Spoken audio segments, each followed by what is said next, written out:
Welcome back to Jinia blogs. একটা নতুন ভিডিওতে তোমাদের সকলকে অনেক অনেক ওয়েলকাম। এ বাবা, পাম্প চলছে, জল উঠছে না। টাটা। হাতে ব্রাশ নিয়ে দাঁড়িয়ে আছি।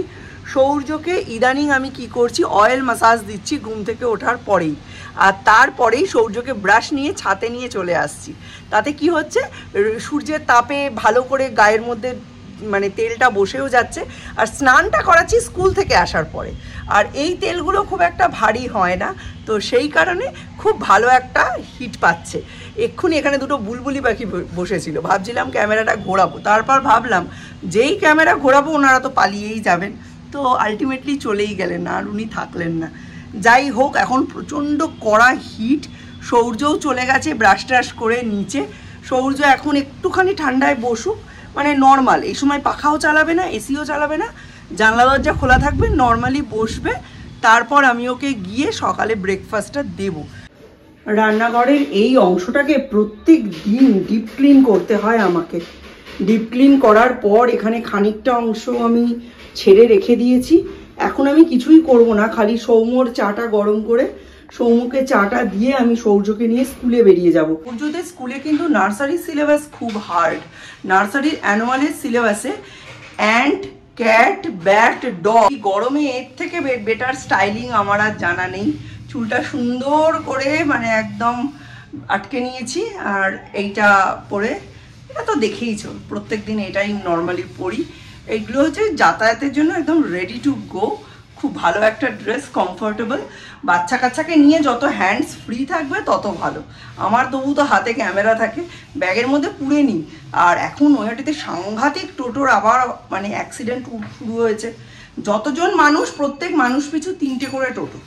সেই কারণে এত অ্যাক্সিডেন্ট, মানে নৈহাটিতে খুব তাড়াতাড়ি আরও একটা বড় দুর্ঘটনা ঘটতে চলেছে টোটো সংক্রান্ত।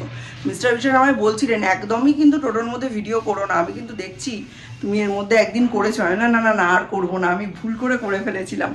আর এখন আমি সৌর্যকে উল্টো দিকে বসাই না, একদম পাশে চেপে নিয়ে বসি।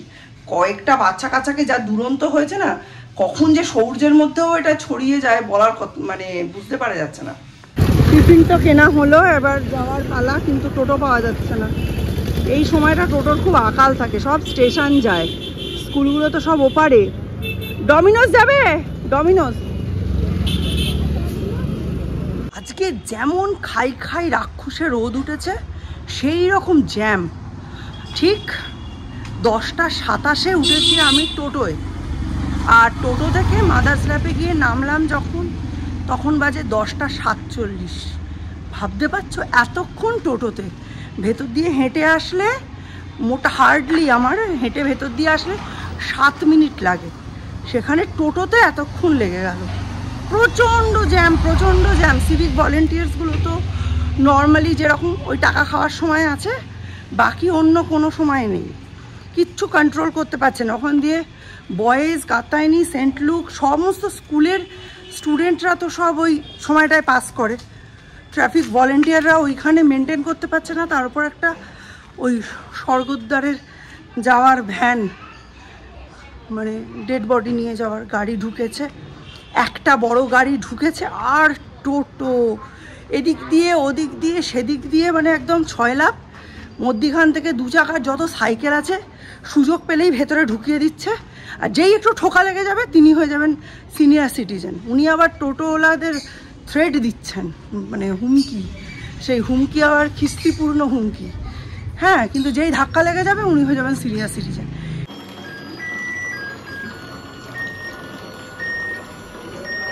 এইটুকুনি এসেছি, ঘেমে কি অবস্থা দেখো। তার মধ্যে সানমাইকার কাজ যিনি করবেন, মানে ক্যাবিনেট যিনি বানাবেন, উনিও চলে এসেছেন। তার মানে ক্যাবিনেট বানানোর কাজটাও শুরু হয়ে যাবে, আর 2জন কালার করবে। তো আজকে টোটাল 3জন কাজ করছে, আর আমি এখানে এই যে জল ভরছি। সৌম্যকে গিয়ে টিফিন দেবো, ওনাদের চা দেবো, তারপরে আমি একেবারে দুপুরে রান্নাটা করে নিয়ে ধরাচুটোটা ছাড়বো। কারণ একবার ছাড়লে না বডি একদম রেস্টিং ফেজে চলে যাবে, তখন আর কিচ্ছু করতে পারবো না।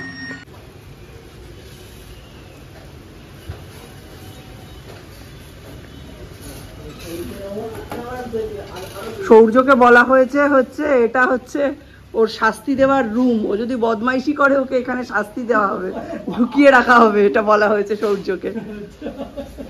বলছে ঘাটও দাওনি, এলাম না মাটিতে শুবি, ছোটটাকে বলেছি।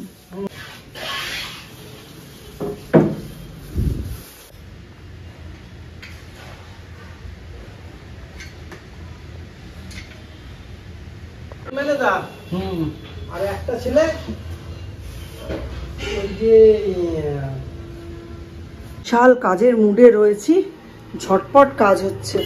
আমার আর দীপের জন্য ম্যাগি বসিয়ে দিলাম, আর মিস্ত্রি কাকুদের এখানে চা রেডি। ঠিক আছে, চলো ওদের চাটাও দিয়ে দিই, আর আমরাও টিফিনটা করে নিই, তারপর রান্না করব। রান্না খুবই সিম্পল আজকে, একদম মুসুর ডাল করব, তার সাথে মোচার ঘন্ট। মোচা সেদ্ধ করে চটকানো আছে, কোনো অসুবিধা হবে না। তার সাথে করব পাঁপড়ের তরকারি। মাছের ঝোল করবো বলে মাছটা বের করেছিলাম, তারপর আবার ঢুকিয়ে রেখেছি যে আজকে আর দরকার নেই। যদি করেও ফেলি কোনো রকমের টাইম থাকে হাতে, তাহলেও সেটা রাতে ইউজ করব, সকালে আর খাবো না। তো আজকে সকালে একদম ইজি ডাল, মোচার ঘন্ট, পাঁপড়ের তরকারি। সাথে যদি একটু পাঁপড় ভাজতে পারি, তবে পাঁপড়ের তরকারি করছি তো পাঁপড় হয়তো ভাজবো না, হয়তো আলু ভাজবো বা অন্য কিছু ভেজে নেবো। চল দীপের টিফিন। হ্যাঁ ওই কর, সারা জীবন ওই কর, ওটা করলে অনেক ভালো হবে রেজাল্ট। কি যে সমস্যা হয়েছে তোমাদের কি বলবো জানো, বারবার গ্যাসটা নিভে যাচ্ছে। ফোন করতেই হবে, বলছে ওই তেলে গাদ আছে এইসব বলছে। দেখা যাক, উনি আসলে ভালো বুঝতে পারবেন। আর একটু লিকার চা বেঁচেছিল, ওটাই গরম বসালাম, আমি খেয়ে নেবো।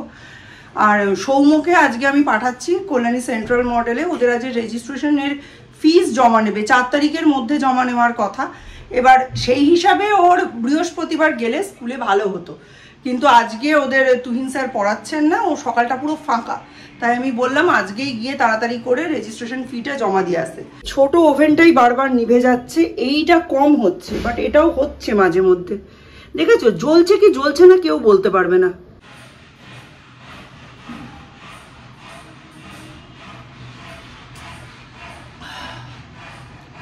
এর মতো তৃপ্তি লেবু চিনির ঠান্ডা শরবতেও নেই। লিকার চা খাচ্ছি কিন্তু দুধ চা না। লিকার চায়ের মানে কি হয়, শান্তিটা একটু কম হয়। দুধ, চিনি, এলাচ, আদা টাদা দিয়ে ফুটিয়ে চা করলে, সেই চা খেলে যে আহটা বেরোয়, ওটার মতো শান্তি আমার লিকার চায়ে হয় না। তবে ঠিক আছে।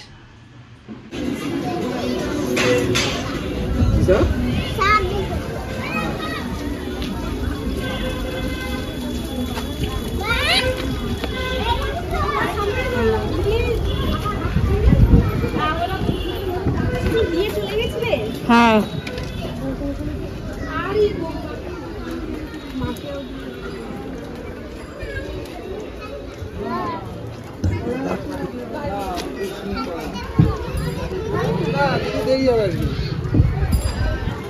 চলো, ছুটি হয়ে গেছে, ব্যাপক ভিড় এখন সামনে।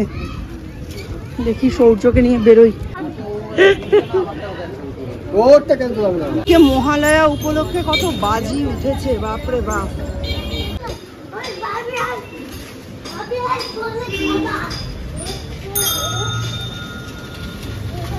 সৌর্য খুব আনন্দ পেয়েছে, চেঁচাতে চেঁচাতে যাচ্ছে বাবি আর ভোলে বাবা।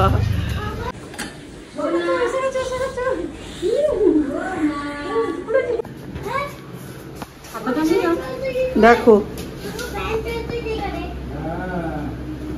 চলো যাও, তুমি আমার বাড়ি যাও, বাবি চলে যাবে। ঢোক ঢোক, টাটা টাটা।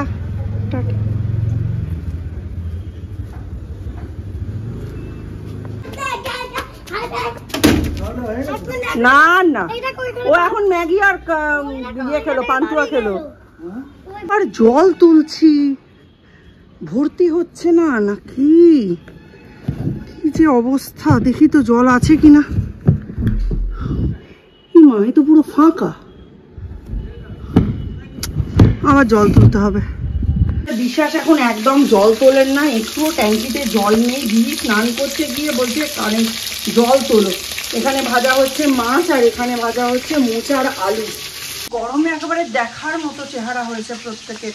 দ্বীপ গেছিল ফিস দিয়ে, অলরেডি ফিরেও গেছে। ট্রেন খুব টাইমলি চলেছে, এবং প্রতিটা ট্রেন স্টেশনে ঢুকেছে তার 1 থেকে 2 মিনিটের মধ্যেই পেয়ে গেছে। তো চলো এখন দীপকে আমি বললাম একটু ফ্রেশ হয়ে নি, তো ও ফ্রেশ হয়ে নি, তারপর ওকে খাবার দিয়ে দিই। তো ওপর নিচ করি, এত দৌড় করি, তাও 1 কেজি ওজন কমে না। নিচ থেকে দোতলা থেকে কিছু বোঝা যাচ্ছে না জল আছে কি নেই।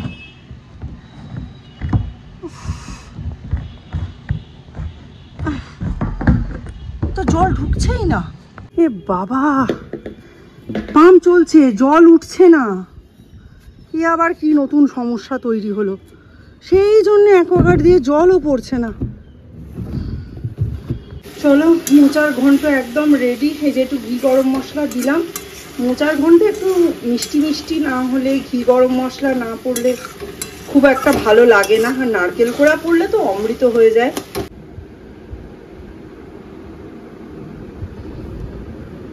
এটা হচ্ছে শিব ঠাকুরের আশীর্বাদ। কপালে ঠাকাও, হাতটা সোজা করো।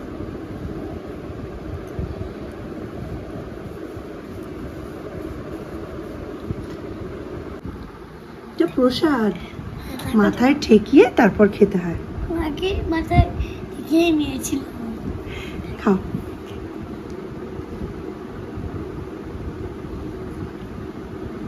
দীপ, কোথায় বেরিয়েছিলি সেটা বল। কালকে আমি আর আমার অনেকগুলো বন্ধু সোদপুরে যাচ্ছি টার্ফে ফুটবল খেলতে, ঠিক আছে। তো একটুখানি ভাড়া করেছি আমরা তোমার এরিয়াটা 1 না 2 ঘন্টার জন্য। তো ওখানে আমরা ফুটবল খেলবো সবাই মিলে। তো আজকে আমার মনে পড়লো যে আমার ফুটবলের জার্সিটা আর প্যান্টটা কোনোটাই আমি পাচ্ছি না।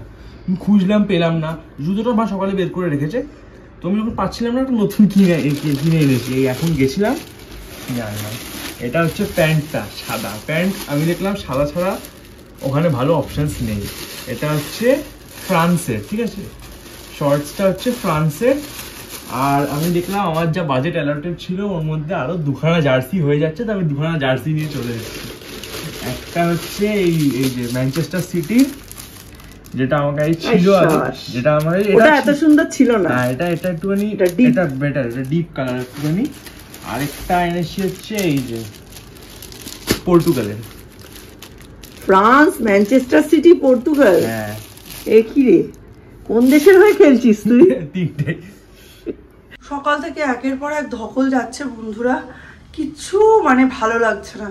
প্রথমে বারংবার গ্যাস বন্ধ হয়ে যাচ্ছে, এখনো চাকর থেকে বন্ধ হলো। গ্যাস মিস্ত্রি সুভাষদা আসেনি, কালকে আবার ফোন করব। দুপুরবেলা পাম্প সারানোর লোক এসেছিল, আমি তখন ঘুমিয়ে পড়েছি। সৌম্য কাজ করিয়েছে, বললো পাম্পটার রিসেন্ট ট্যাঙ্ক পরিষ্কার হয়েছে, তো ট্যাঙ্ক পরিষ্কার হলে এরকম মাঝে মধ্যে হয়, ঠিক আছে।